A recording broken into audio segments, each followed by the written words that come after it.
এই সরকার, তাই সরকার মাত্র 4 মাস পার হয়েছে, 5 মাস চলছে, তাই না? এর মধ্যে অলৌকিকভাবে সব কিছু হয়ে যাবে মনে করতে কোনো কারণ নেই, সময় লাগবে। কিন্তু এই 4-5 মাসে কিন্তু অনেক কাজ করা হয়ে গেছে।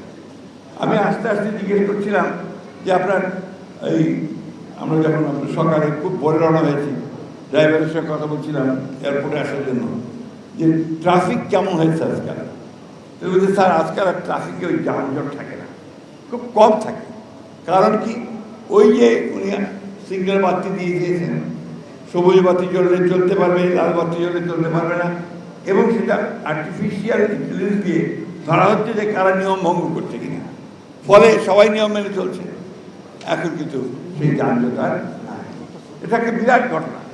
আর কি, যে প্রধানমন্ত্রী নিজেই আগে যতগুলো গাড়ি ব্যবহার করতেন তিনি সেগুলো করছেন না, এখন তিনি নিজে মাত্র কয়েকটা 3-4টা গাড়ি ব্যবহার করেন। ফলে হয়েছে কি, অন্যান্য মন্ত্রীরাও গাড়ির ব্যবহার কমিয়ে দিয়েছে। আজকে দেখলাম যে আপনার পত্রিকায় এসছে যে মাত্র কয়েকজন মন্ত্রী ছাড়া বাকি সকলের প্রোটোকলের গাড়ি বন্ধ হয়ে গেছে, 6 জন ছাড়া বাকি সব বন্ধ হয়ে গেছে। কেন? যে ওই গাড়িগুলোকে কমিয়ে কাজের মধ্যে নিয়ে আসে। এগুলো ছোটো ছোটো জিনিস, কিন্তু এগুলো বড় ইম্প্যাক্ট তৈরি করে, মানুষের মধ্যে ধারণা তৈরি করে যে না, স্বচ্ছতার চেষ্টা করা হচ্ছে। আগে আমাদের ক্যাবিনেট মিটিংয়ে মন্ত্রিসভার সভা যখন হতো, আমাদের খাওয়ার দিত প্রায় 1000 টাকার খাওয়ার এক একজনকে। এখন সেটা উনি নামায় নিয়ে আসেন 150 টাকা। এটা হচ্ছে তারেক রহমান। ওনার বাবা জিয়াউর রহমান সাহেব এইরকমই ছিলেন। তিনিও আপনার খাওয়ার সময় একটা তরকারি হয়, 5 নেয় মুরগি, না একটা সবজি আর ডাল, এই ছিল তার। এখন ইনিও একইভাবে অপচয় বন্ধ করে কাজ করছেন।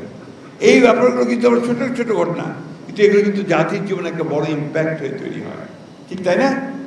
আমি আপনার আজকে আসার সময় আমরা এই রুরাল ডেভেলপমেন্ট একাডেমি রংপুর, আপনারা ভাগ্যবান, এরকম বিশাল একটা প্রতিষ্ঠান করা হয়েছে। এই একটা প্রতিষ্ঠান কুমিল্লা এলাকার জীবনযাত্রা পরিবর্তন করে দিয়েছে, একদম কৃষকদের ভাগ্য পরিবর্তন করে দিয়েছে।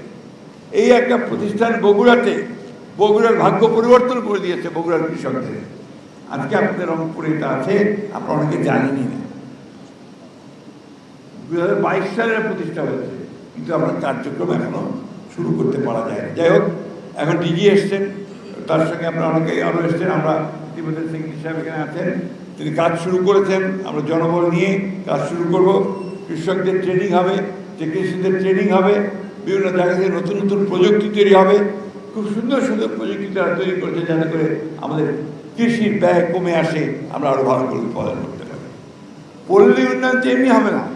পল্লী উন্নয়ন মানে শুধুমাত্র আপনি কয়েকটা রাস্তা করলেন আর বিদ্যুৎ দিলেন, তাদের হবে না। কৃষকদের আয়ের পরিবর্তন করতে হবে, তার আয় বাড়াতে হবে। এই বিষয়গুলো আমাদেরকে সবসময় চিন্তা করতে হবে। আমরা সেই লক্ষ্যে কাজ শুরু করেছি।